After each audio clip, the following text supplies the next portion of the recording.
What? What? What the hell is this? Harumph. I didn't get a harumph out of that guy. Give the governor harumph. Harumph? You watch your ass. I see you shiver with anticipation. Let the show begin. Hey everybody, this is David Heretic coming at you with another edition of Reactions, Reviews, and Rants.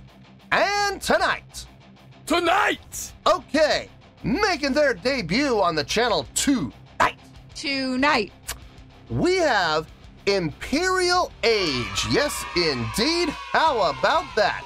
Imperial Age making their debut on the channel. Before we go any further, for those of you who are feeling inclined to doing all of the clicks and the likes and the bibbity bop, do me a favor, before you do all that stuff, please watch the whole video first, okay?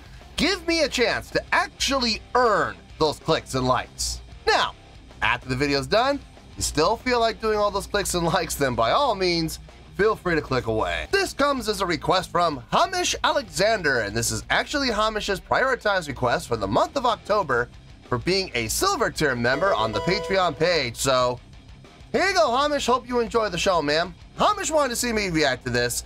It is Imperial Age with a tune entitled Anthem of Valour. Now, have I heard this song before? No, I have not. To the best of my knowledge, this does not resonate with me in any way, shape, or form. However, there's always a possibility I may have heard the song in passing and I just don't realize it. So as always, if I start listening to the song and I suddenly go, wait a second, hold it, I've heard this song before, I'll let you know. That's the truth. You know me, I'm gonna be honest with you guys. This was posted by Imperial Age, okay? And the video has 497,000 views. It'll get you there. Other than that, there's really nothing else left to say. Link to the original video will be down below in the video description for your viewing pleasure at your leisure. Let's get started. What do you say? Are you ready? Are you ready? Because here we go. All right, here we go. Imperial Age, Anthem of Valor, official music video. Wah, wah, wah. Damn it. Yeah, there's that word official coming off of their official page. Yeah, you know how that goes. Look, you know what I'm going to say, so I'm not going to say it, all right? All I'm going to say is we're going to have to just wait and see what happens and hope for the best. All right, let's do this. All right, boy, let's do this.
I didn't see the double time kicking in there. The beginning was very grandioso, at that slow tempo. All the instrumentation, all the orchestration, all the voicings. I wasn't expecting it to take off the way it did, and that was a little bit, not even a little bit, that was quite a surprise right there. Time will tell if I think it's a good one, but I can't say right now whether it was a good surprise or a bad surprise. All I can say for sure is it was a surprise. It caught me off guard. So good for them. Let's keep going. Let's see where this goes.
And result. I like that. They could have just stayed on the 5 the whole time. Down to the 1, but instead they decided to take that descending line. The 5, 4, 3, 2, 1. I like it. There's something to be said for making decisions like that, because you hear a lot of bands that would just stay on the 5 the whole time. And instead of going, with the descending line, down to the 1 immediately. Just, 5 to the 1, that integer jump.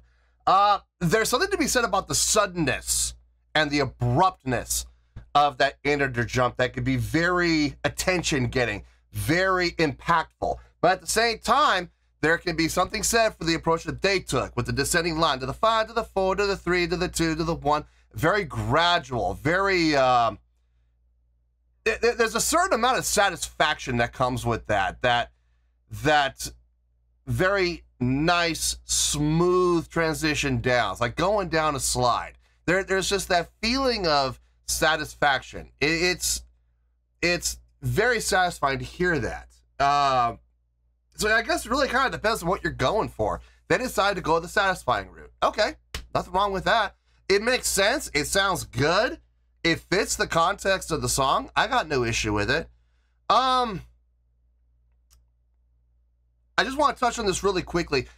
The tempo, the 1, 2, 3, 4, 1, 2, 3, 4, 1, 2, 3, 4. Here's the tempo, and they're staying at that double time feel with the snare on every single downbeat. Ta ta ta ta ta ta ta ta, or the snare on the 3 on that halftime. There is no straight time here. They're not hitting the snare on the 2 and 4. It's either they're at double time or they're at halftime. Skipping straight time. I always feel like when bands skip straight time feel, where the snare is usually on 2 and 4 when you're on straight time. Sometimes some bands will put it on 1 and 3, but usually it's 2 and 4. I feel like there are a lot of times where bands will skip straight time and have their song like they're doing, completely in halftime and double time. I feel like there's an opportunity missed where you don't really get the listener a chance to groove. But they're doing a great job of establishing the groove within the halftime itself. So when we do switch to the halftime, the groove is there. It is present. So I like what they're doing, and that comes down to more than anything. That comes down to the subdivision that's happening within the guitar and the bass.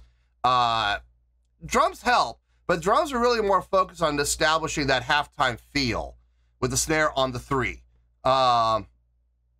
So it's kind of a trade-off, but it's working for him. I don't hate it. I kind of like it. I don't love it, but I do kind of like it. Instrumentation all sounds good. I like everything I'm hearing for the instruments, honestly. Guitar, bass, drums, keyboards, all sound really good. The orchestrational voices in the back, the strings, I like that. Vocals. I like his pitch. I like his notational selection. I love his diction and his vowel formation. I love those. He's very clear in his singing. I'm not the biggest fan of his tone, if I'm being honest, guys. His tone is... He's trying to sing open throat. He's trying to get back of the voice singing, but it's so nasally. It's kind of clashing. Like, you can hear him trying to open up. You can hear it. But unfortunately, his nasal tone is just conflicting with it. So I'm not the biggest fan of his tone, but his pitch is good. His pitch is spot on.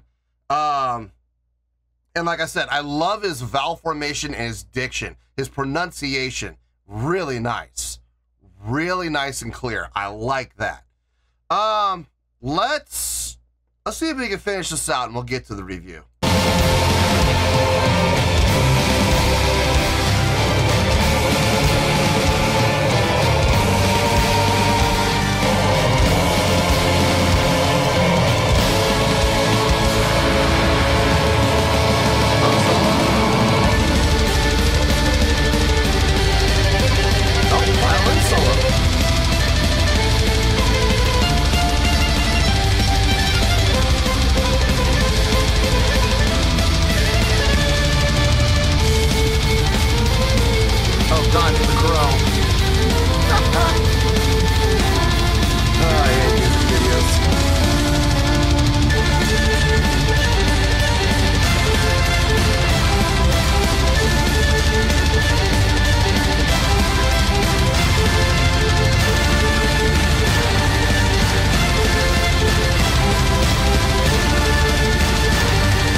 Ending with a timpani flam, but okay.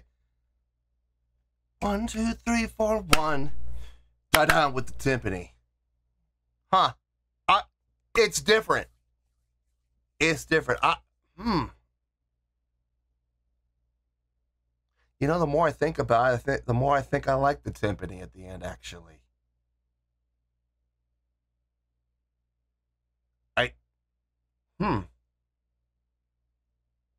Let me just to be sure, let me hear that ending again.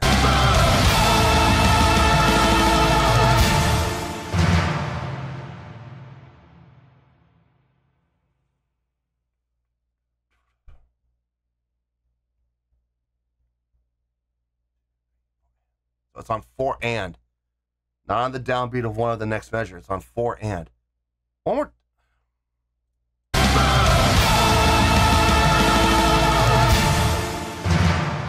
Yeah. 4 and.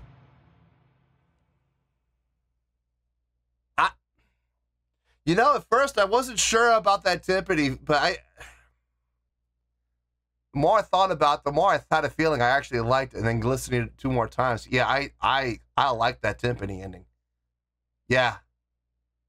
Yeah, it's different. It's different, and I think I don't think, I like it. I do like it. There are some pluses, there are some minuses. Let me get my thoughts together. I'll see you in the review, and we'll talk about it. Well, there you go, folks. That was Imperial Age with Anthem of Valor. This was a request from Hamish Alexander, and this was actually Hamish's prioritized request for the month of October for being a silver tier member on the Patreon page. So, there you go, Hamish. Hope you enjoyed the show, man. There's some pluses. There are some definite pluses. But if I'm being honest, there's also some minuses too. So I took everything into account, weighed everything against each other, and I got a score here based on taking everything into account. So let's get to that score. On a scale of 1 to 10, I'm going to give that a 6.8. Yep, 6.8. I feel good about that score. Let me tell you why. Why? Okay, first things first, the 6.8. What does that mean? Well, a 6.8 would translate to a pretty good scale rating, so I think overall this was a pretty good presentation. It would also get 3 out of 5 stars and a B letter grade. So there you go, 6.8, pretty good scale rating, 3 out of 5 stars and a B letter grade. Now, how did I come up with that score? Haha, so glad you asked. Okay, songwriting. Pros, the good things about the songwriting. I like the idea of, normally I'm not a fan of this, but for this song, it works. The idea of taking out the concept of straight time, where you have the snares on 2 and 4, or sometimes 1 and 3. They didn't have that. They had double time, where the snare was on the downbeats. 1, 2, 3, 4, 1, 2, 3, 4, and then on the chorus, switch to halftime, where they had the snare on 3 and only on 3. That's definitely interesting. You don't hear too many bands do that very often, and when they do, a lot of the time, I feel like the groove is missing within the song. I feel like there's a lacking of actual groove. I mean, I know people will disagree with me on that, and listen, people are free to disagree with me all they want. I'm just saying, for me personally, I'm not seeing a groove. I'm not feeling a groove when they do that. In this song, because of how they did the halftime, with the rhythmic attention that was being put on by the instrumentation of the guitars and the bass, it really helped to establish a groove, allowing the drummer to focus on keeping that halftime feel going, putting the snare on 3. Not easy to do, and not easy to pull off and make it work. And they did, so I absolutely give them props for that. The cons for the songwriting, sometimes I feel like the song just kind of treaded water a little bit. Switching between the verse and the chorus, guitar solo, no, there was no guitar solo, the violin solo, done over the chorus, with the double time feel, but notationally, chordal progression wise, it just stayed between those two. And I just feel like there was a missed opportunity to take the songs and take the song in a little different direction when it came to maybe, I don't know, adding in a breakdown or adding in a bridge, something to kind of spice things up a little bit. It did become a little redundant, if I'm being honest. As far as instrumentation goes, I can tell these musicians know how to play. Pros, these guys know how to play, flat out. I mean, they know their instrument inside and out, and they know how to get the most out of their instruments. Absolutely. I got no issue with anything I heard from an instrumental standpoint. Drumming was tight. Guitar playing, bass playing, when they were doing their syncopated rhythmic lines, their attacks, their subdivisions, it sounded fine. Everything sounded really clean. Got no issue with anything happening there. keyboardist doing a fine job filling out the sound. The addition of the additional voicings, whether it be from the orchestrals or from the chorals, they both sounded fitting to the song. I feel like I will say I feel like they were needed. Otherwise, the song I think would have sounded really hollow without them. So I'm glad they were there. I don't have any cons when it comes to the instrumentation. I think the instrumentation was just fine the way it is. Vocals, pros. The guy knows how to enunciate. He knows how to use proper pronunciation. Great vowel formation. Great vowel formation. And he spoke very clearly. His diction was spot on. I had no problem understanding what he was saying, the words that he was saying. Cons, wasn't a fan of his tone. You could tell he was trying to get that open throat singing. He was trying to get that rich, warm tone. He was really trying. Unfortunately, the nasal tone that he just naturally has really conflicted with that. So you got this kind of mid-range thing happening. And I was like, honestly, I can't believe I'm going to say this. It might be better if he had just tried not to get that open throat singing and just sang naturally. Just work with the nasal tone. I mean, look, I'm not a fan of nasal tone singing. I'm not. But there are some vocalists, it's kind of like their trademark. It's kind of like their calling card. And they make it work for them. Maybe that's what this guy needs to do too. I don't know, but just listen to him trying to get, and you could tell he was really trying to get it. And God bless him for trying. But at the same time, he's not getting it because the nasal tone is just, it's too strong. It's too forward. So I don't know, maybe work on that or abandon it and just wear it. Wear the nasal tone and make it your signature thing. And maybe that's what he needs to do. I don't know, but I just was not a fan of his tone. Everything else about him is vocal. I think we're fine. I got no issue with anything else. I do have some gripes when it comes to the mix. Okay, now this is an engineering issue. Do I blame the band for this? Not really, but I mean, it is their product. It is their song. So, I mean, I know they probably have a say in the issue, but listen, I know that when you sign a record deal, you sign over your soul basically to your record company and they own you. So they have the final say, obviously. Shame on that producer for allowing this to be mixed the way it was, though, and the engineer that did it. But here's my gripes when it comes to the engineering. The solo. First of all, a violin solo. Great idea. Great idea. If you're gonna do something to spice things up and do something different, but you want to be subtle, that's a great way to do it. Take away the guitar solo and do something else. Keyboard solo, sure, why not? Violin solo, great call. I like that in this style of song. Nice choice. And what she did on her solo sounded just fine from what I could hear. Now, here's the problem. There were a number of times during that guitar solo where she was getting buried by everything else that was happening. The drumming, the guitar playing, the bass playing, the orchestra backing her, the everything else that was happening within that violin solo. I only heard about half of what she played. The other half got buried. To the engineer who mixed this, are you serious?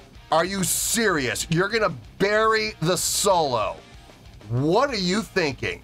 There's absolutely no reason to bury the soloist. That is a terrible call. So to the engineer and to the producer, both of you, because the engineer did it and the producer said, sounds good to me. Well, you both need to be spanked or something, beat. I don't know, something needs to be happening to you. I mean, even take a newspaper, roll it up and smack them on the nose. No, like you would scold a dog.